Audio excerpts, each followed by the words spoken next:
தேவனே, இன்று என்னை உருமாற்றும். ஆகஸ்ட் மாதம் 4ஆம் தேதி. இளைப்பாறுதல்.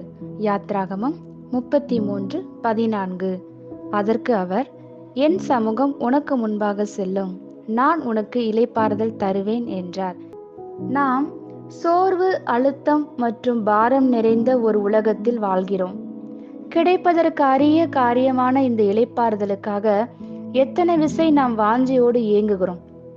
சில முறை நம்மை நாமே தேற்றிக்கொள்ள நாம் எடுக்கும் முயற்சிகள் வீணாய் முடிகிறது.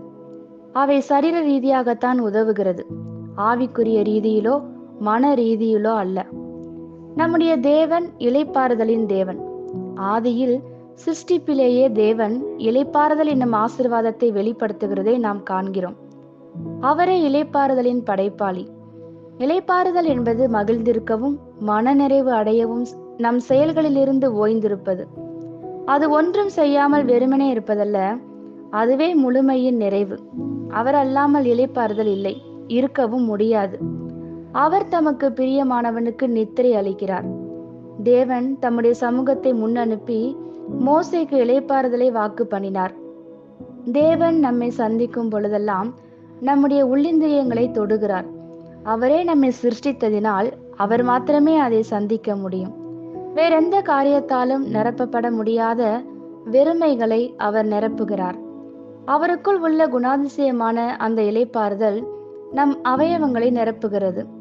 தேவ பிரசனம் நமக்கு வழங்கும் இந்த இளைப்பாறுதல் வெறும் உணர்ச்சி அல்ல, அது தேவன் சகலத்தையும் ஆளுகிறார் என்று நம் இருதயத்திற்கு வழங்கப்படும் வெளிப்பாடே.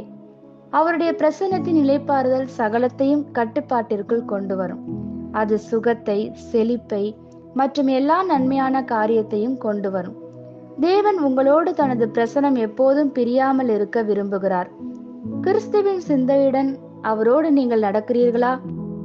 தேவனோடு நடத்தல் என்பது ஒவ்வொரு காரியத்திலும் அவரோடு ஒருமனப்படுவதே. ஆமேன். இந்த வார்த்தைகளினால் நீங்கள் ஆசீர்வதிக்கப்பட்டீர்கள் என்று நாங்கள் நம்புகிறோம்.